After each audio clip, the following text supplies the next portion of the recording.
Sir गाँव में क्या होता है कि बच्चों को हर चीज करनी पड़ती है। सोर्स ऑफ इनकम कोई ऐसा कुछ ज्यादा नहीं था उस टाइम। तो बहुत सारे दिन ऐसे भी होते थे कि चप्पल नहीं मिल रही है, टूट गई, तो चले जाओ पैदल। अगर एकदम एडटेक के सेंस में सोचे तो कई बार जो भूमिका पेरेंट्स अदा करते हैं वही इंस्टीट्यूशंस को भी अदा करनी होती है। एक आप बोलिए, एक मैं बोलता हूँ। 7 एकम 7 7 दूनी 14 7 21 728 7 35। कोई ऐसा इंसिडेंट याद है जिसमें किसी की नाक वाक तोड़ दी हो? बहुत बार होता था। मतलब आप 1-2 दिन में ऐसा इंसिडेंट होता ही होगा। तो अच्छा, वैसे भी ये यूपी का वो वाला इलाका है जिसमें स्कूल रोमांस में तो पता नहीं क्या हो जाएगा। हमारे देश में सोशल मोबिलिटी के बहुत लिमिटेड स्कोप्स। अपने घर के अंदर जाके एक पीछे एक रूम था, उस रूम में गया और सर मैं उस दिन बहुत रोया। लेकिन ये जो तालाब है ना सर, इसने मेरे सपनों को सुना है। गांव के व्यक्ति के लिए जो गोधन होता है, ये जो पशु होता है, वो सिर्फ एक इकोनॉमिक चीज नहीं है, उनके लिए वो एक मर्यादा है। क्या वास्तव में ऐसा हुआ कि ठीक है आपका एग्जाम क्लियर हुआ, आप पहुंच गए ITBHU, खत्म हो गई क्या समस्या? जब मुझे लगा कि मैं नहीं कर पाऊंगा और मुझे सुसाइड कर लेना चाहिए। आज हम कुछ बहुत इंटरेस्टिंग करने वाले हैं, इस सेंस में इंटरेस्टिंग करने वाले हैं कि आपको पता होगा मैं नॉर्मली व्लॉग्स नहीं करता हूँ, बिल्कुल सर जानता हूँ, पॉडकास्ट करते हैं हम लोग, एक्सप्लेनर्स करते हैं, लेकिन आज हम लोग कुछ आसपास जो इंटरेस्टिंग हो रहा है उसे लेकर बातचीत करने वाले हैं। एक किस्म का ब्लॉग होगा, लेकिन एडटेक में चीज़ें एक्साइटिंग हो रही है, तो मैं इस हिसाब से एडटेक को लेकर थोड़ा क्लोजली देखना चाह रहा था और अभी मुझे इन्वाइट मिला अनिल नागर अड्डा यस अड्डा से, यस सर। और उन्होंने इनवाइट किया कि चलिए एक दिन उनके साथ बिताते हैं और हम उनके गांव जाएंगे जो कि है अमरपुर, यस अमरपुर, राइट। और उसके बाद उसी के पास में धनकौर जाएंगे और पूरा पूरा दिन ये वाला बिताने वाले हैं।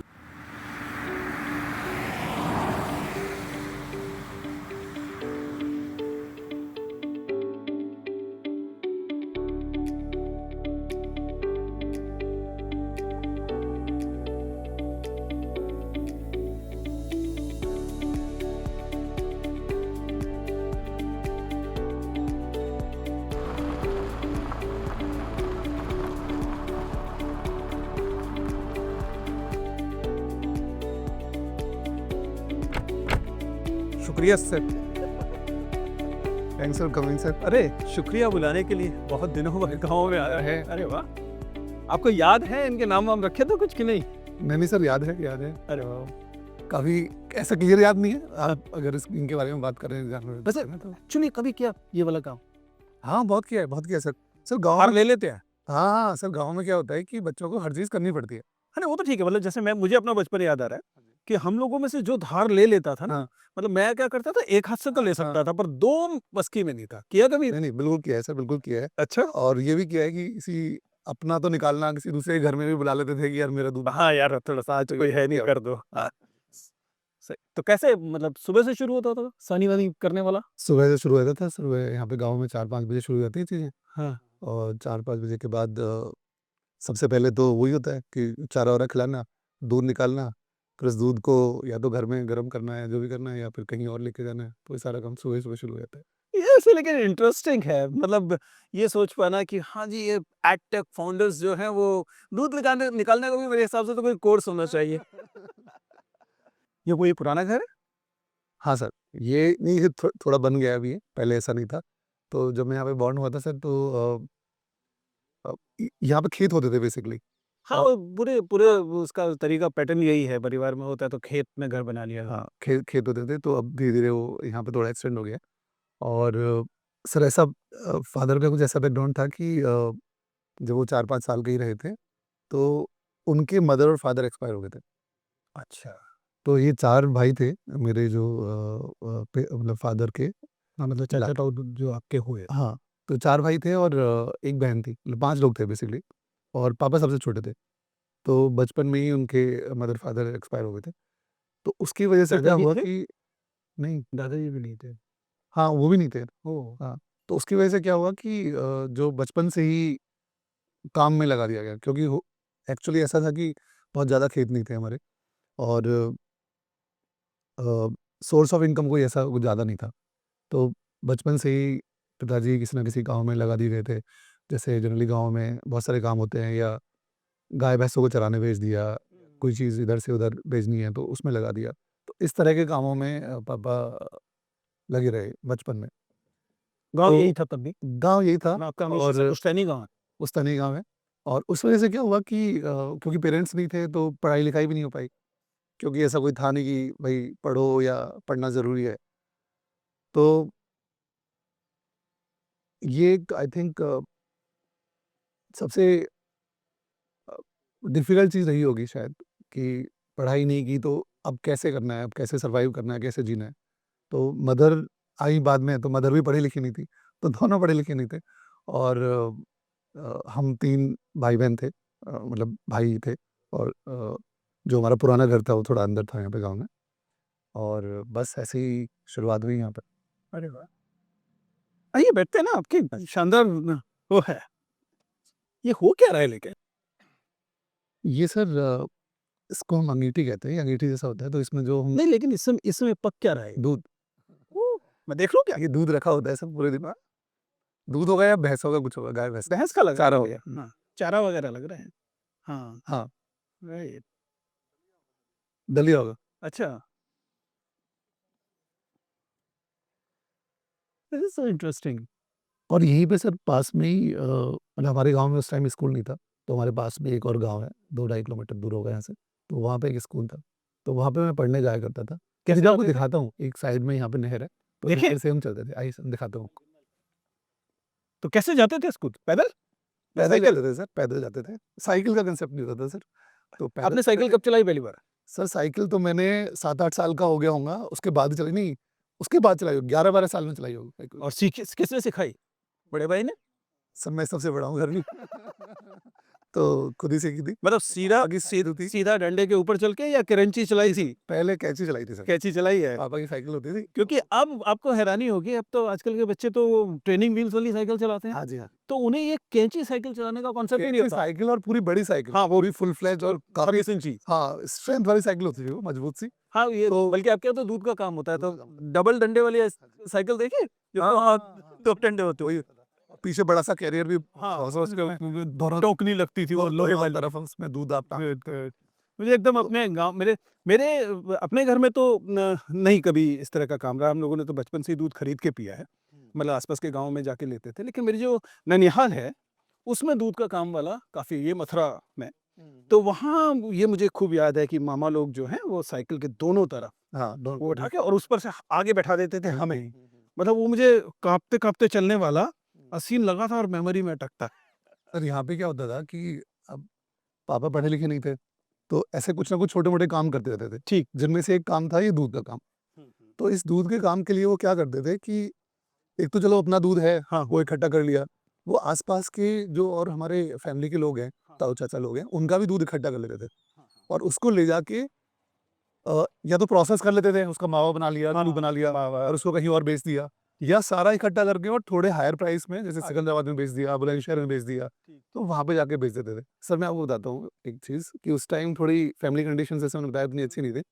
तो उस टाइम क्या होता था कि खाने में भी जनरली सब्जियाँ मतलब कभी-कभी मिलती थी कि हफ्ता 10 दिन में मिल गई कोई सब्जी तो ठीक है। अच्छा, तो क्या मिलता था? अपना नहीं होती थी। अपने अपने खेत में इतनी खेत में गुंजाइश नहीं होती थी, खेत में जनरली सर जो ये जो फसल होती है, गेहूँ, धान ये सब उगाते थे सो दैट उसको बेच के थोड़ा घर का खर्चा चल सके। तो जब सब्जियाँ नहीं मिलती थी कभी भी तो क्या मिलता था? तो रोटी मिलती थी, चटनी मिलती थी, छाछ मिलती थी। आपने पी है? मैडम सर, मुझे बहुत मज़ेदार है। रोटी मैंने की कभी चटनी छाछ नहीं, की चटनी के साथ, मिर्च की चटनी के साथ रोटी जो आपने कहा हाँ, कि उसमें भी मज़ा था और उसमें बहुत मज़ा था। आज भी उसमें बहुत मज़ा आता है। कि कभी मौका लगे तो फिर कर दे दो। रोटी, चटनी और छाछ। तो सब्जियाँ नहीं मिलती थी, लेकिन तब फ़ील नहीं होता था कि यार नहीं मिल रही मुझे सब्ज़ी। हाल-फिलहाल में लगा, बल्कि मैं तो चूँकि मीडिया के लगभग बाउंड्री पे चल रहा व्यक्ति हूँ। मुझे लगता है ये जो है ना कि अतीत को एकदम अभाव की तरह दिखाना। लेकिन जो व्यक्ति उससे जी रहा होता है, ज़रूरी नहीं है कि उसे अभाव की तरह देखे। हाँ, बिल्कुल सर, बिल्कुल। मतलब सही है, और उसमें तो लर्निंग सीख रही है सर सर। इस टाइम सब्जियों में देखें तो सबसे फ़ेवरेट सब्ज़ी थी सरसों का साग और रोटी। हाँ, है ना? शौक से खाते हैं। यहाँ पे वो नेचुरल था कि यार सब्जियाँ अगर सब्ज़ी की बात होती है तो हमारे खेतों में लगी हुई है, तोड़ो आप तोड़िए, नहीं। और एक सर उसमें होता था कि बथुए का पराठा खाते थे हम लोग। आपने खाया कभी? अरे! बथुए बात का कर रहे हैं बथुए का पराठा। बथुए का पराठा कहते हैं वो सफ़ेद तो तल जाएगा, वो वीट होता है, वो भी है। ठीक है? तो हमारी फसल के बीच में वीट लगा था मतलब बथुए को साग कहना, मेरी माँ जब दिल्ली पहुँची और उन्हें हैरानी हुई कि सब्जी मंडी में बथुआ मिलता है, तो वो इतना हैरान थे कि अरे! ये मेड़ों पर उगी हुई चीज़ है, उखाड़-उखाड़ के फेंकते थे और तुम इस पे इसे खरीदते हो? और वो इतना अच्छा लगता था और आज तक वो बेस्ट पराठा है। मतलब बथुए का पराठा मिल जाए अभी बस शुरू हो रहे हैं, जनवरी, दिसंबर में मज़ा आएगा। तो सर ये वो नहर है जहाँ से मैं जाया करता था ये अभी ये आप देख रहे हैं इसमें पानी छोड़ते हैं कि नहीं? अभी सर कम आता है, अभी तो बहुत ही हार्डली देखने को मिलता है। बट ये सर सीधी-सीधी नहर जाती है, पास में एक दूसरा गाँव है जहाँ हम पढ़ने जाते थे और इंटरेस्टिंगली से उस टाइम क्या होता था कि जैसे घर से निकलते थे और फिर यहाँ से सीधे-सीधे चले जाते थे। तो बीच में जैसे दिख रहा है आपको वहाँ से थोड़ा बंद हो जाता है तो उस तरफ आना पड़ता है नहर कभी के इधर आएगा, कभी अभी इधर आएगा, अभी इधर आएगा। तो क्या होता था कि हम वैसे तो नॉर्मली स्लीपर पहन के जाते थे स्कूल। तो बट कभी-कभी क्या होता था पेरेंट्स शूज़ दिलाते थे कि यार स्कूल जा रहे हो और जूते पहन के जाओ। जूते पहन के जाओ। तो प्रॉब्लम ये होती थी कि जैसे जूते पहन के आप जाओगे हाँ। तो पानी में भीग जाओगे। तो हम क्या करते थे जैसे ही यहाँ से टर्न लेते थे जूतों को हाथ में ही दिए। तो फिर नंगे पैर बस चले गए आराम से। अब पानी में जाना है, बाहर निकलना है, अंदर जाना है वो सब टेक चल केयर मतलब it become fun but obviously this is struggle. हाँ। आई मीन अब अगर आप इसको पार्ट करेंगे तो आपको स्ट्रगल दिखाई देगी। सर उस टाइम कुछ नहीं लगता था। भाई उस टाइम तो बहुत सारे दिन ऐसे भी होते थे कि चप्पल नहीं मिल रही या टूट गई हाँ। तो चले जाओ पैदल ही। क्या हो गया? क्या फ़र्क पड़ता है? remember that? और सर उस टाइम ना हम लोग जब मैं इस गाँव में पढ़ता था तो हम तख्ती पे पढ़ते थे। सुबह-सुबह एक अच्छा टास्क होता था कि उसको साफ करना। गाना याद है? गाना गाते थे तख्ती सुखाते समय। एक चलता था कि वो क्या अब तो याद भी नहीं आ रहा मेरी तख्ती सूख जा करके ऐसे-ऐसे करके याद है उसको सुबह-सुबह साफ कर रहे होते। बड़ा मज़ा आता था। बड़ा सैटिस्फैक्शन होती थी कि मेरी तख्ती क्लीन है।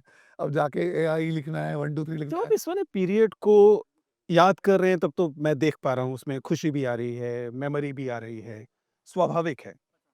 लेकिन बीच में ऐसा हुआ होगा जब गाँव के लोगों ने ये कहा होगा कि भई आप कुछ बन गए हैं और कोई वो बिरादरी-विरादरी वाली पगड़ी-वगड़ी बाँधी गई कि नहीं बाँधी गई एक आध बार? सर नहीं वो तो बहुत होता है और ये कोई भी बच्चा जो गाँव के बैकग्राउंड से आता है वो इसको फ़ील कर सकता है कि जब आप एक सपना लेकर गाँव से निकलते हो, आपके कुछ ड्रीम्स होते हैं और कुछ सालों बाद जब कुछ अचीव करके वापस आते हो और जो सम्मान मिलता है आपके गाँव में, जो रिस्पेक्ट मिलती है और जो फीलिंग आती है ना सर, वो बिल्कुल अलग होती है। लेकिन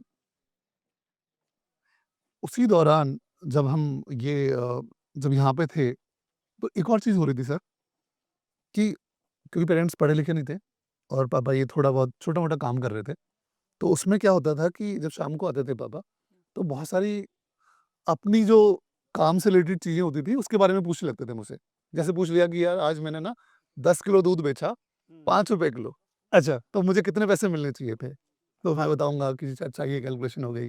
पाढ़े या पाढ़े कई किए थे आप? हाँ, याद कर रखे थे। हिंदी में कि अंग्रेजी में? हिंदी में शुद्ध एकदम एक एकम एक 5 एकम 5 5 एकम 5, 5 दूनी 10, 5 तिया चलिए 7 वाला पढ़ गए। एक आप बोलिए, एक मैं बोलता ठीक हूँ। है। 7 एकम 7, 7 दूनी 14, 7 21, 7 चौक 28, 7 पंच 35, 7 छीक 42, 7 7 49, 7 अट्ठी 56, 7 तीन 63। 7 मैंने भी हिंदी में किए थे और जब पहली बार पहुंचे हम यूनिवर्सिटी में पता लगा कि कुछ वनजा टूजा होता है तो बड़ा सर खराब हुआ। और वो तो अब मुझे 2-4 साल पहले पता लगा कि वनजा टूजा नहीं होता, वंस आर होता है। 7 वंस आर 7, मुझे लगता था 7 वंजा। वो भी तब जब अंग्रेजी से पाला पड़ा। ओ ये वही है दुश्मन दिल्ली का, हाँ, ये दिल्ली का दुश्मन। सर देखिए जलाया नहीं है यहाँ पे, रखा हुआ है। तो सर ये यहाँ पे ना इसको चारे की तरह यूज़ करते हैं। अच्छा, तो इसमें कुछ और मिक्स कर देते हैं, जो खल वगैरह मिक्स ये करते हैं। किसका है? धान का? धान का ही है सर। धान का है ना? हाँ, धान का है। राइट। धान का ही है, इसको चारे में भी उसमें मिक्स करके खल के मेरे साथ हिसाब से तो मजेदार चीज है, पहाड़ा लगता होगा एकदम, चढ़ जाओ। हाँ जी, हाँ जी। तो इसमें बहुत मज़ा आता है, इसको भूसे में कन्वर्ट कर लेते हैं। हाँ। थ्रेशर होता है, उसमें डाल के भूसे में कन्वर्ट हो जाता है और इसको खल के साथ मिला के गाय भैंस को खिलाया जाता है। नहीं, एक सब वही मैं कह रहा हूँ कि एक तरफ तो ये फन है, लेकिन कई मामलों में रास्ते की बाधा भी लगता होगा। जैसे स्कूल दूर है आपने कहा, कुछ और करना पड़े। क्या आपने कैसे सॉल्व किया इसे? सर मैंने तो सॉल्व नहीं किया बचपन में, मेरे पेरेंट्स ने ही शायद सॉल्व नहीं, किया। I am having this immense respect for your parents now because as you said they were not educated themselves, but they realised that education is the way out. Yes, in fact sir Do you know that, I mean, if we take it in terms of edtech, अगर एकदम edtech के sense में सोचे तो कई बार जो भूमिका parents अदा करते हैं वही इंस्टीट्यूशंस को भी अदा करनी होती है। उन लोगों तक जिन लोगों पर एक्सेस नहीं है, डेफिनिटली उन तक एक्सेस को पहुंचाना। डेफिनिटली और मैं ये मानता हूँ कि लोगों को इतनी अवेयरनेस नहीं है, लोगों को इतनी चीज़ें नहीं पता है और मेरे पेरेंट्स को भी नहीं पता थी बट मेरे फादर ने सोचा कि नहीं इस लड़के का दिमाग है ये कर सकता है, ये शायद अच्छा कर लेगा, मैं इसको किसी अच्छे स्कूल में पढ़ाता हूँ। क्योंकि हमारा ये जो स्कूल था, जो पास वाले गाँव में था, वो इतना अच्छा नहीं था और काफ़ी प्रॉब्लम्स थी, वहाँ पे एक ही टीचर थे जो पढ़ाते थे सारे बच्चों को। तो उन्होंने सोचा कि नहीं, इसको यहाँ से किसी दूसरी जगह लेके जाते हैं, तो पास में एक जगह है दमकौर, तो वहाँ पे हमें शिफ्ट कर लिया पापा ने और सिर्फ़ एजुकेशन की वजह से। I would like to see that school. चलिए सर। चलिए सर।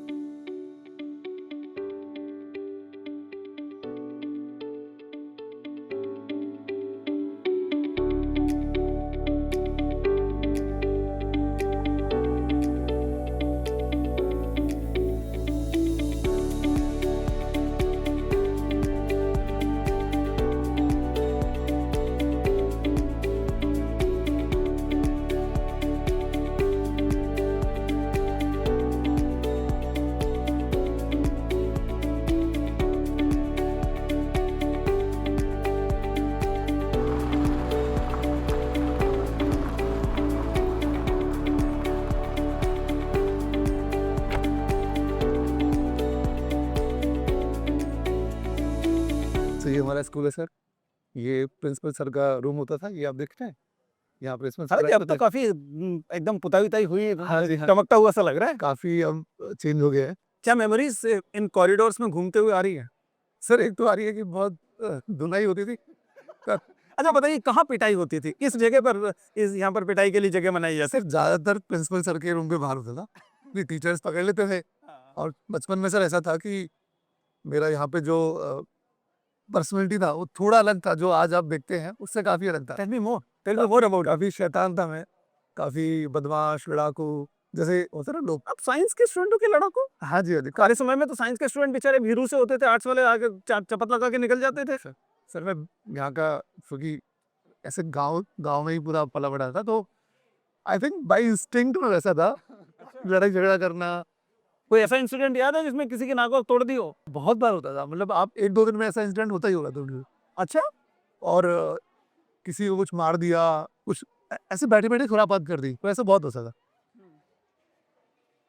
और उसी टाइम जब मैं यहाँ पे आया था, तो यहाँ पे मुझे एक मेरा फ्रेंड मिला था विकास, तो उस विकास से दोस्ती हो गई यहाँ पे आके, अच्छा। तो उसको भी मैंने चलिए, हमारे और आपके बीच में एक कॉमन बात ये भी होगी, मेरा भी बहुत अच्छा दोस्त विकास है और आपका भी बहुत अच्छा दोस्त विकास है। उसको भी मैंने काफ़ी बना दिया था, काफ़ी अपने जैसा बना लिया था। फिर दोनों मिलके मार अच्छा, ये स्कूल तब भी कोएड था या लड़कों का स्कूल था उस समय? वैसे तब भी कोएड ही था, अच्छा। पर जैसा आप अभी भी देख रहे होंगे कि लड़कियाँ अलग बैठती हैं, लड़के अलग बैठते हैं। So there is no school romance in your life? No, no, no, not at all, not at all. वैसे वैसे भी ये यूपी का वो वाला इलाका है जिसमें स्कूल स्कूल रोमांस में तो पता नहीं क्या हो जाएगा। नहीं, नहीं, यहाँ सर वो सब नहीं था। इनफैक्ट कभी जैसे 11th के बाद क्या हो गया था कि छोटी-छोटी क्लासेस हो गई थी, तो उसमें होता था 2 अलग-अलग क्लासेस नहीं चल पाती थी। तो एक ही क्लास में लड़के-लड़कियाँ बैठेंगे, तो पहली जो लाइन होती थी वो लड़कियों की होती थी, पीछे सारे लड़के होते थे। लेकिन आप ये वाली लर्निंग है, इसने आपको एक एक्सपोज़र भी दिया कि जो रिलेटिवली कम एक्सेस वाले बच्चे हैं, क्योंकि आप बता रहे हैं कि बहुत आस-पास के बहुत दूर-दूर के बच्चे, लगभग 50-60 किलोमीटर तक के बच्चे यहाँ पर पढ़ने आते थे उस समय। क्योंकि आस-पास शायद यही महत्वपूर्ण स्कूल उस समय रहा होगा। तो इसने आपको ये जो कम एक्सेस वाले बच्चे ही, ख़ासतौर से एजुकेशन सेक्टर में, उन्हें लेकर क्या मतलब क्या समझ आपके अंदर पैदा की? आपको क्यों लगता है कि इन लोगों को एक हैंड होल्डिंग की ज़रूरत है, इन लोगों को ऐसे प्रोडक्ट्स की ज़रूरत है कि ये लोग आगे एस्पायर कर सकें? एक तो ये है कि मैं भी इनमें से एक हूँ, राइट। तो अगर मेरे अंदर वो सारी चीज़ें चल रही थी और मैं सोच रहा था, क्वेश्चन कर रहा था कि यार ये क्यों? ज़्यादा क्यों नहीं? या मैं और बड़ा क्यों नहीं बन सकता? या मैं और ज़्यादा चीज़ें क्यों नहीं कर सकता? ये सभी के अंदर है सर। कहीं न कहीं वो दबी रह जाती है और एक एनवायरनमेंट ऐसा होता है जो उसको दबा देता है। लेकिन जब एक बार स्पार्क क्रिएट होता है, कोई आप जैसे अभी यहाँ पे क्या होता है कि मैं एक बार यहाँ से सेलेक्ट हुआ, तो आस-पास अवेयरनेस आई कि नहीं यार पॉसिबल है। हाँ, आप तो आईआईटी हमारे जा 10 करोड़ का है दमकौर का लड़का बच गया। बहुत सारे लड़कों ने तैयारी करनी शुरू कर दी, बहुत सारे लड़कों ने बड़े सपने देखने शुरू कर दिए। तो वो कहीं न कहीं दबी रह जाती हैं चीज़ें, लेकिन जैसा मैं आपको बता रहा था, मेरा एक फ्रेंड था विकास, और विकास के साथ ऐसे बहुत सारे कन्वर्सेशंस होते थे। पहले तो लड़ाई-झगड़े से ही बातें शुरू हुई, मौज-मस्ती, फिर थोड़े सीरियस कन्वर्सेशन जब शुरू हुए, तो यही सब कन्वर्सेशन शुरू हुए कि यार क्या पॉसिबिलिटीज़ हैं, क्या कर सकते हैं, क्या बनना है, कहाँ जाना है? और मैं अक्सर उससे कहता था कि यार कुछ बड़ा करना है, आईआईटी में जाना है। हाँ, हाँ जी। अड्डाद के पास तो लाखों हाँ जी। बच्चे हैं। वो बच्चे जब सक्सेसफुल हो जा रहे हैं, ऊपर पहुँच पा रहे हैं, क्या उनसे किसी किस्म का नेटवर्क, किसी किस्म का जुड़ाव ताकि वो आने वाले बच्चों को थोड़ा-सा और इंस्पायर कर सकें? आप कोशिश करते हैं कभी? सर अड्डा में तो बहुत कोशिश करते हैं। इनफैक्ट उन बच्चों की सक्सेस स्टोरी मैं खुद उसको कन्वर्सेशन करता हूँ एक पॉडकास्ट के फॉर्म में, और उनकी पूरी जर्नी को हम बाकी बच्चों तक लेकर जाते हैं, सो दैट वो भी समझ सके कि यार अगर ये इंसान कर सकता है तो मैं भी कर सकता हूँ। और बाद में हमें बहुत सारे बच्चों से ऐसा सुनने को मिला है कि सर वो आपकी हमने वो पॉडकास्ट देखी थी जिसमें आपने दिखाया था उस लड़की ने, जो कि एक मेड की बेटी थी, वो आपके यहाँ पढ़ाई करके ये बन गई और उससे मैं इंस्पायर हुई और आज मैंने भी एग्ज़ाम निकाल दिया। तो ये हमने बहुत देखा है कि बच्चों को वो स्पार्क चाहिए, वो स्टोरी चाहिए जिससे वो कनेक्ट कर सकें, जिसमें वो खुद को देख सकें। बहुत इम्पोर्टेंट होता है। बाकी जब आईआईटी बीएचयू पहुँचोगे तब तो ये सारी बदमाशी झड़ गई होगी? सर वो 9th क्लास तक आते थे झड़ गई थी। अच्छा। ये मोस्टली 8th क्लास तक तो काफ़ी था। आपके आईआईटी बीएचयू में हॉस्टल्स के नाम क्या थे?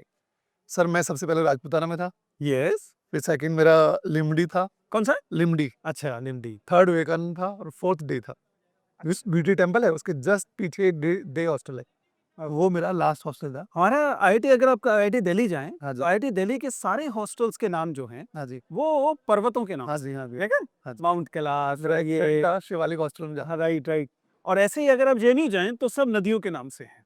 और अब मैं इसलिए कह रहा हूँ कि जब आप देख रहे हैं, हर एक उसके बाद नाम बदल रहा है। वहाँ अरुणाचल प्रदेश था, ये वेस्ट बंगाल आ गया। स्टेट्स के नाम है ये। हाँ, तो जब हम यहाँ असेंबली करते थे तो हम देखते थे कि यार ये रूम्स के नाम ऐसे-ऐसे लिखे हुए हैं। ये बड़ी रोचक बात है कि ये सब इंस्टीट्यूशंस जो हैं, वो किस तरह से एक तरह से डाइवर्सिटी को प्रमोट करते हैं। मैं आपके ऑफिस गया था, आपको याद हो, आपने अपने कॉन्फ्रेंस हॉल्स के नाम इसी तरीके से अलग-अलग रखे हुए हैं। Right sir. कभी तो ग्रहों के नाम पर हैं और हाँ जी। कभी जगहों के नाम पर तो हैं। सर हमने ऐसे ही सोचा कि यार एक तो ये है कि अगर आपने एक रूम बनाया है कॉन्फ्रेंस रूम तो आप क्या नाम रखोगे? दूसरा ये how you can use to imagine wild, और बड़ा सोचने के लिए कैसे यूज़ कर सकते हो? जैसे यहाँ पे ये बड़ी चीज़ है, कर्नाटका लिखा हुआ है, आंध्रा लिखा हुआ है, उड़ीसा लिखा हुआ है, बड़ी चीज़ है कि ये अलग-अलग स्टेट्स हैं ना। अब हमारे यहाँ पे जाएँगे तो केविन के नाम क्या होंगे? London, Sydney, New York, Berlin, just make them push off the things big. बिथिंगविक, और फिर next level Mars, June. Venus. अभी एक बहुत बड़ा बनाया है, उसका नाम गैलेक्सी है। राइट। ये इंटरेस्टिंग। वैसे ये सोचना कि दनकौर का कोई बच्चा, वो जो पहला रूम है जिस पे लिखा है अरुणाचल प्रदेश, अभी मैं पिछले हफ्ता अरुणाचल प्रदेश में था, लेकिन ये कल्पना करना कि दनकौर का वह बच्चा अरुणाचल प्रदेश के बारे में सोचेगा, ये रोचक है। रोचक है सर, ये आपकी इमेजिनेशन को ओपन अप करता है। आप And सोचते हो। See, our aspirations are product of it. Right. If you are able to think big, right? और इसलिए मैं हमेशा कहता हूँ कि सोशल डिटर्मिनेशन है कि आखिर समाज ये तय करता है कि अगर दनकौर के बच्चे को अरुणाचल प्रदेश आपने सोचना सिखा दिया, हाँ जी। तो जब ये थोड़ा बड़ा होकर पहुंचेगा गुड़गांव, तो वो मार्स और वीनस भी सोच वो पाएगा। सब सोच पाएगा सर। और अगर आपने यहीं पर उसको रोक दिया और वो दनकौर का बच्चा है और दनकौर ही सोचता रह जाएगा, तो फिर उसके लिए बड़ा सोचना मुश्किल हो जाएगा। तो अगर इस तरीके से देखें तो आपका अपने गांव से निकलकर दनकौर तक आना है, तो ये वो 2-3-4 किलोमीटर, हाँ जी। लेकिन ये मेंटल फ्रेम के हिसाब से एक बड़ी यात्रा हुई। हमारे देश में सोशल मोबिलिटी के बहुत लिमिटेड स्कोप्स हैं। हालांकि थैंकफुली अभी भी सबसे इंपॉर्टेंट एजुकेशन है। हाँ जी। एजुकेशन आपको एक अकेली चीज ऐसी देती है जो कि आपको सोशल मोबिलिटी दे सकती है कि आप कुछ नहीं हैं और आपके कुछ हो जाने की गुंजाइश देती है। इसके अलावा अगर आप देखें तो सोशल मोबिलिटी की गुंजाइश भारत जैसे देश में लिमिटेड, विदेश में बहुत सारी गुंजाइशें और दिखाई देती है। आपको कैसे महसूस हुआ था जब यहाँ पहुंचे थे? तो आपको कोई बड़ी जगह लगी थी? कैसा महसूस होता था? नहीं सर, बड़ी जगह नहीं, स्कूल था, प्रॉपर स्कूल था बस। Right. क्योंकि जहाँ पे हम पहले पढ़ते थे वहाँ पे ऐसे ही एक मैदान सा ही होता था, उसमें हम सारे बच्चे एक साथ पढ़ते थे। मल्टीग्रेड टीचिंग कहलाती है जिसमें एक ही टीचर सारी क्लास पढ़ा रहा है। यहाँ पे क्लासरूम्स थे अलग-अलग कि अरे पीरियड लगने शुरू हुए। पीरियड लगने शुरू हुए थे, बेल आनी शुरू हुई थी। और जब हम शिफ्ट हुए थे सर, तो पापा ने घर रेंट पे लिया था, बिल्कुल पास में ही यहाँ पे। अच्छा। तो रेंट पे लिया था वॉकिंग पे, तो वॉक करके पहले तो गाँव में बहुत दूर जाना पड़ता था। तो यहाँ पे वो पास आ गया था, तो वो बहुत बड़ा एडवांटेज हो गया था। ओह, बस में 2 मिनट में ही देख पाएंगे? हाँ जी, हाँ जी, बिल्कुल पास में ही। चलिए मैं आपको लेके चलता हूँ। चलिए। तो सर ये वाला घर था, अरे, जहाँ पे हम रहा करते थे। और उसे भी नहीं इमोशनल ना कि बार-बार उसने वेरी इस जगह को देख के मुझे ना इतनी सारी मेमोरीज़ याद आ रही हैं। इनफैक्ट कितने साल रहे यहाँ पर? सर 12th तक मैं यहीं पे था। अच्छा, उसके बाद फिर सीधा बीएचयू। हाँ जी, हाँ जी। Must have been strange transition ना? हाँ जी। इनफैक्ट यहाँ की बहुत सारी मेमोरीज अभी दिमाग में आ रही है। एक बार क्या हुआ था सर, 8th में था मैं, और पढ़ने के लिए मैं इतना, जैसे मैंने बताया ना आपको, बहुत बदमाश टाइप लड़का था, बिल्कुल बैक बेंचर एकदम। तो 8th का रिजल्ट आया था, मिड ईयर होता है ना, हाँ, हाँ, हाँ, है ना? Mid term. 2 मिड टर्म होते थे, तो एक फाइनल एग्ज़ाम होता था, एक साल के बीच में होता था। तो एग्ज़ाम हुआ, रिजल्ट आया था। तो हमारे यहाँ क्या होता था, एक पिंक कलर का रिपोर्ट कार्ड मिलता था। तो उसपे इधर सब्जेक्ट लिख लेते थे और उस पे हाथ से मार्क्स लिखते थे टीचर्स लोग। तो रिपोर्ट कार्ड में लेके आया था। तो मैं घर में जैसे एंटर कर रहा था, तो मम्मी सामने काम कर रही थी। मम्मी ने हाथ में देखा रिपोर्ट कार्ड, एकदम खुश हो गई कि अरे अनिल, तेरा रिजल्ट आया है, कैसा हुआ? तू पास हो गया, क्या हुआ? और हुआ ये था कि मेरे बहुत बेकार मार्क्स आए थे, स्पेशली मैथ्स में, जो कि आज मेरा फेवरेट सब्जेक्ट है। 0 मार्क्स आए थे। Zero? 0 marks, you ever got a zero? 0। और मैं एंटर किया, मम्मी ने पूछ लिया और मुझे कुछ समझ में नहीं आया। मैंने एकदम से बोल दिया कि हाँ मम्मी, बहुत अच्छा हुआ है, मैं तो पास हो गया और बहुत अच्छा मेरा रिजल्ट आया है। और मम्मी तो खुश एकदम बढ़िया, और ऐसा बोल के कि अरे बड़ा अच्छा, शाबाश बेटा, अपने काम में लग गई। और मैं जब अंदर गया, अपने घर के अंदर जाके, एक पीछे एक रूम था, उस रूम में गया, और सर मैं उस दिन बहुत रोया। I can feel that because इस बात को मतलब फेल पास तो चलिए है, वो भी इम्पोर्टेंट है, बट उससे ज़्यादा कि पेरेंट्स के साथ झूठ बोला भी। सर बहुत रोया मैं, और मुझे इतना रियलाइज़ेशन हुआ कि जो मेरे पेरेंट्स मेरे पे इतना ट्रस्ट करते हैं, और उनकी मजबूरी भी है, बिकॉज़ वो पढ़ नहीं सकते उस पे, कि इस पे लिखा हुआ क्या है। राइट। तो मुझे लगा कि मैंने शायद कुछ गलत फ़ायदा उठाया है, कुछ ट्रस्ट ब्रेक किया है। तो मैं रूम में गया, काफ़ी रोया मैं उस दिन। उसने काफ़ी चेंज किया मुझे उस इवेंट ने, द सिंगल इवेंट। उस टाइम सर कॉमिक्स में काफ़ी इंटरेस्ट आ गया था मेरा, राइट। काफ़ी कॉमिक्स। चाचा चौधरी। चाचा चौधरी नहीं सर, उस टाइम नागराज होता था, एक अच्छा, सुपर नागराज। कमांडो ध्रुव होता था, उनकी कॉमिक्स पढ़ता था। सबसे जस्ट पहले वाली पीढ़ी मेरी है। हाँ जी। हम लोग करते थे चाचा चौधरी या फिर मैंड्रेक, पिंकी, और वो एक पूरी की सीरीज थी इंद्रजाल कॉमिक्स वाली, वो देखते थे। सुपर कमांडो ध्रुव हमसे बाद वाले, हमारे जूनियर बच्चे पढ़ते थे। तो इनफैक्ट एक इंटरेस्टिंग सा किस्सा है कि उस टाइम क्या हुआ था कि मुझे काफ़ी शौक था पढ़ने का। तो लेकिन ये तो एक्सपेंसिव होती है, मुझे तो किराए पर लेनी पड़ती है। किराए पे ही मिलती थी सर। हाँ, वही। यहाँ पे एक शॉप है सर, आगे जाके, उसमें किराए पे बुक्स मिलती थी।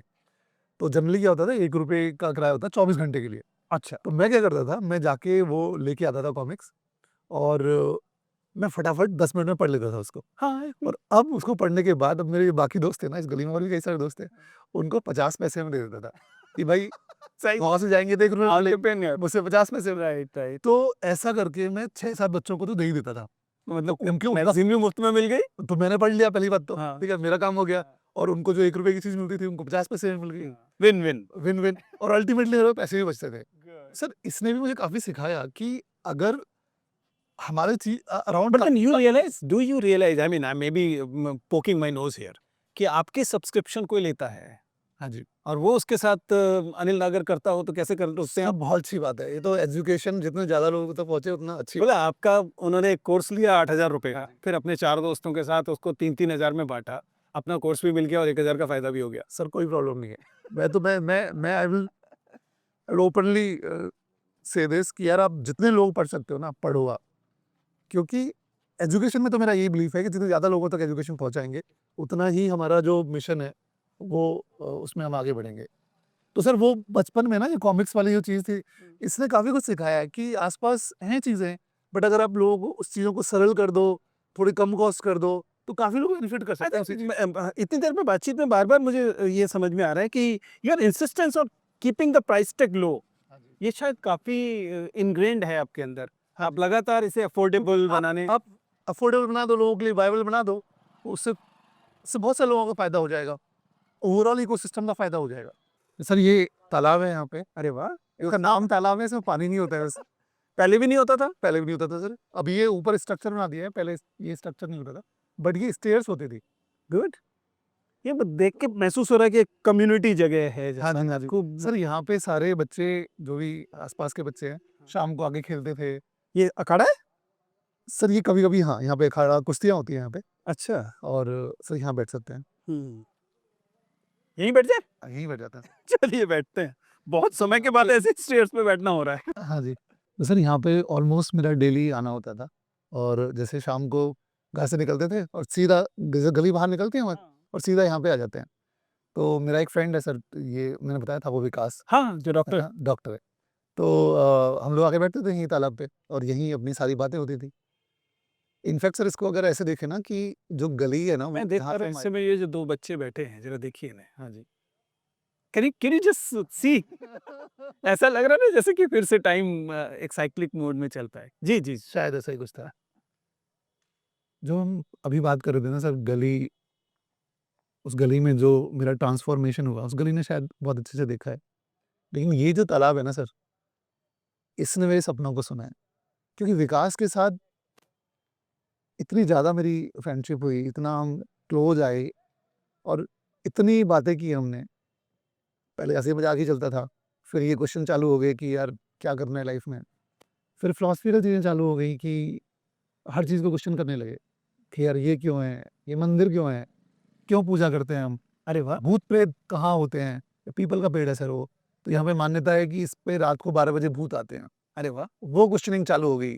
तो ऐसे बहुत सारे डिस्कशंस यहाँ बैठ के घंटों हम करते हैं। And you were able to question all this? Everything, we used to question everything. In fact sir एक छोटा-सा इंसिडेंट बताऊँगा मैं आपको कि मम्मी थोड़ा बिलीव करती थी, पूजा-पाठ करती थी और कई बार वो मुझे दे देती थी कि ये प्रसाद चढ़ा के आ जाओ या ये ₹5 मंदिर में चढ़ा के आ जाओ। खा जाते थे? तो खा जाता था मैं रास्ते में एंड मैं क्वेश्चन करता था खुद को कि अब क्या होगा? क्या कोई गॉड है जो देख रहा है कि यार मेरे पैसे अनिल खा गया तो ये कुछ करेगा मेरे साथ?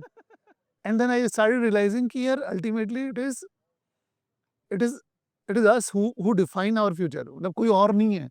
हमारे जो कर्म है, हमारे जो काम है, हमारा जो हार्ड वर्क है, वही हमारा फ्यूचर डिफाइन करता है। और ये काफ़ी स्ट्रेंथन होने लगी थिंकिंग। मैं विकास को बोलता था कि विकास मुझे आईआईटी में जाना है। जब ये थोड़ा 11th-12th में पता लग गया था आईआईटी के बारे में और विकास मुझे बोलता था कि मुझे डॉक्टर बनना है। और ये दोनों ही चीज़ें इस जगह के लिए बहुत ही बड़ी चीज़ें थी। राइट। आईआईटी तो सुना ही नहीं था किसी ने। आईआईटी तो मेरे सारे जो आस-पास के लोग थे वो यही बोलते थे कि आईआईटी तो किसी ने किया ही नहीं है, तो ऐसे कैसे हो जाएगा तुमसे?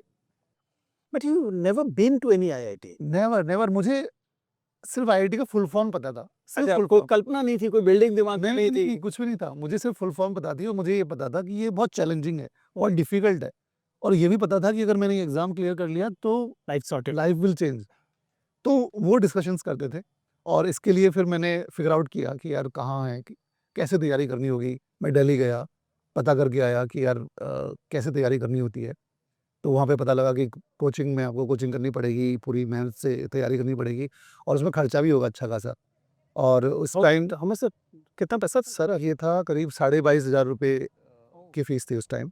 तो मैं वापस आया, मैंने पापा को बताया कि मुझे इतने पैसों की ज़रूरत है और and that was only fees? That was only fees. हुँ। तो सर उस टाइम वो थोड़ा-सा अगेन थोड़ा-सा डिफ़िकल्ट टाइम था क्योंकि फाइनेंशियल कंडीशन इतनी अच्छी नहीं थी और एंड यू सेड कि घर 30,000 में आता था। घर 30,000 में आता। अब 22,000 रुपए उस हिसाब से बड़ी रकम थी। तो घर पे आके बताया पापा को। साढ़े बस उस टाइम हाँ, उस टाइम एक मतलब यही एक और जगह थी जहाँ पे चारपाई बैठे थे, 2-3 लोग और भी बैठे थे। तो मैंने बोला तो बाकी लोग बोलते हैं, "अरे! इतने पैसे खर्च करके क्या फ़ायदा? ये इसमें तो किसी का हुआ ही नहीं है और अल्टीमेटली तो आगे खेती ही करनी है, ये घर के ही काम करने हैं, इतना पैसा कैसे खर्च करेंगे?" तो मैं पापा के फेस को देख रहा था उस टाइम कि मतलब very tense. And he was lost, he was thinking कि क्या करें? क्या करें, क्या ना करें? मैं ठीक है अरेंज द मनी। पता है कैसे अरेंज किया? उस टाइम हमारे घर में 4 भैंस होती थी। देखिए सर ये हमारे यहाँ पे और वो 4 भैंस से क्या होता था कि एक तो हमारे घर में दूध आता था, प्लस वो दूध को हम कुछ सेल भी करते थे। तो घर की इनकम भी होती थी उससे। तो उस टाइम पापा ने डिसीजन लिया कि यार अरेंज करेंगे हम ₹22,500 और 4 में से 2 भैंस को बेच देंगे। Oh! That is basically selling a capital, right? हाँ जी, क्योंकि 2 इम्प्लीकेशन थे सर इसके। एक इम्प्लीकेशन ये था कि घर में इनकम आ रही थी, इनकम कम हो जाएगी। इनकम कम हो जाएगी तो कैसे चलेगा काम आगे। दूसरा ये भी था कि सर गाँव में क्या होता है कि जो आपके जानवर होते हैं सब फैमिली की तरह ही होते हैं। राइट। थोड़ा इमोशनल कनेक्ट भी होता है कि यार ये काफ़ी टाइम से हैं। में ऑफ गोदान बाय प्रेमचंद। प्रेमचंद की का उपन्यास है गोदान, जिसमें वो बताते हैं कि गाँव के व्यक्ति के लिए जो गोधन होता है, ये जो हाँ, पशु होता हाँ है, जी, हाँ जी। वो सिर्फ़ एक इकोनॉमिक चीज़ नहीं है। उनके लिए वो एक मर्यादा है। फैमिली का पार्ट बन जाते हैं सर, बहुत इमोशनल कनेक्ट भी हो जाता है। सर दिल्ली में चैलेंजिंग तो था सर, क्योंकि जहाँ पे मैं पढ़ने गया था, वहाँ पे ज़्यादातर बच्चे अच्छे बैकग्राउंड से थे, अच्छे-अच्छे स्कूल से थे, डीपीएस, बस उनमें से कोई भैंस बेचकर वहाँ नहीं पहुँचा। कोई नहीं पहुँचा था और ज़्यादातर कन्वर्सेशन भी इंग्लिश में ही होते थे। ओह! सर भी इंग्लिश में पढ़ाते थे। लैंग्वेज। तो एक तरह से एक इन्फीरियरिटी कॉम्प्लेक्स जैसा हो गया था कि आप कुछ बोलोगे तो सब लोग देखेंगे, सब लोगों को लगेगा कि यार ये कौन है, कहाँ से आ गया? ठीक बात। तो वो हो गया था। तो उसका रिज़ल्ट ये होता था कि क्लास में बस चुप बैठना, बिल्कुल लास्ट बेंच पे अच्छा, के आपका पार्टिसिपेशन उस भाषा के बैरियर की वज़ह से कम हो रहा था क्लास का। काफ़ी बैरियर था, काफ़ी बैरियर था। मुझे नहीं लगता मैंने पूरे साल भर में कोई भी क्वेश्चन पूछा होगा। सुनता रहता था मैं, जो-जो पढ़ा रहे थे। यानी कि ये जो तालाब पर लगातार सवाल पूछने वाला अनिल तैयार हुआ था, दिल्ली में पहुँचने के बाद वो अनिल ठीक वही नहीं था। क्योंकि यहाँ पर आप हर एक चीज़ पे सवाल पूछ रहे थे। आप भूतों पर सवाल पूछ रहे थे, भगवान पे सवाल पूछ रहे थे, दोस्तों पे सवाल पूछ रहे थे, लगभग हर एक चीज़ पे, सपनों पे सवाल पूछ रहे थे। वहाँ पहुँचने के बाद आपके वो सवाल थोड़े से दब गए। वहाँ पे सर एक तो मिशन बहुत क्लियर था कि आईआईटी एग्ज़ाम निकालना है, तो पूरा फ़ोकस वहाँ पे था। और ये जो चीज़ें हो रही थी कि आपको फ़ील हो रहा है कि आप छोटे हो, आपको फ़ील हो रहा है कि आप उतने स्मार्ट नहीं हो, आपको फ़ील हो रहा है कि आपको इंग्लिश नहीं आती, आपको फ़ील हो रहा है कि आप अच्छे कपड़े पहन के नहीं जा रहे हो, आपको फ़ील हो रहा है कि आप शूज़ में नहीं जा रहे हो, आप स्लीपर्स में जा रहे हो। ये सब चीज़ें हो रही थी, ये सब चीज़ें हो रही थी, लेकिन इनको साइड में किया हुआ था कि यार रुको, रुको अभी अभी मुझे आईआईटी में फ़ोकस करना है। इनफैक्ट कई बार बच्चे पूछते थे मुझसे कि यार तू चप्पल में क्यों आता है? लोगों को लगता था तो ऑब्वियस है कि आप कोचिंग में आ रहे हो तो जूतों में आना चाहिए। उनको बहुत ऑब्वियस लगता था। और फिर मुझे मुझे तो क्या जवाब दूँ इनको? तो मैं हमेशा ये बोलता था कि यार मेरे पैर में ना कुछ प्रॉब्लम है, डिफेक्ट है कुछ और उस वजह से मुझे डॉक्टर ने एडवाइस किया हुआ है कि मैं चप्पल पहन के जाऊँगा। तो ऐसे करके चल रहा था। अब फिर लेकिन फ़ोकस यही था कि एग्ज़ाम क्लियर करना है और पापा ने जो ट्रस्ट दिखाया था, उस उसकी बहुत वो भी थी, रिस्पॉन्सिबिलिटी भी थी एक तरह से कि इतना उन्होंने ट्रस्ट बट एक किया। आइडिया, मैं बार-बार इस पर पे क्वेश्चन करता रहा हूँ अपने वीडियोज़ में कि ये आइडिया कि एक एग्ज़ाम क्लियर करेंगे, everything will be sorted, all problems will be solved. क्या वास्तव में ऐसा हुआ कि ठीक है, आपका एग्ज़ाम क्लियर हुआ, पहुँच गए आईआईटी बीएचयू, खत्म हो गई क्या समस्या? सर फ्रैंकली तो इस समस्या खत्म नहीं हुई, खत्म नहीं हुई सर। इनफैक्ट और बहुत सारे नए सवाल खड़े हो गए। नए सवाल करें। बहुत सारे पहले से ही सवाल थे, वो थोड़े दब गए थे जब मैं तैयारी कर रहा था, वो रुक गई थी चीज़ें। लेकिन वहाँ गया तो और नई-नई चीज़ें दिमाग में आने लगी। प्लस वहाँ पे जो बच्चे आए थे सारे, वो काफ़ी स्मार्ट बच्चे थे, काफ़ी अच्छे बैकग्राउंड से आए थे। उनके कन्वर्सेशंस अलग थे, उनकी बातें अलग थी, उनके थॉट्स अलग थे। आईआईटी की पढ़ाई अपने आप में बहुत डिफ़िकल्ट होती है। जो फर्स्ट ईयर होता है, it is very tough. Sir एक टाइम ऐसा भी आया था फर्स्ट ईयर में, जब मुझे लगा कि मैं नहीं कर पाऊँगा और मुझे सुसाइड कर लेना चाहिए।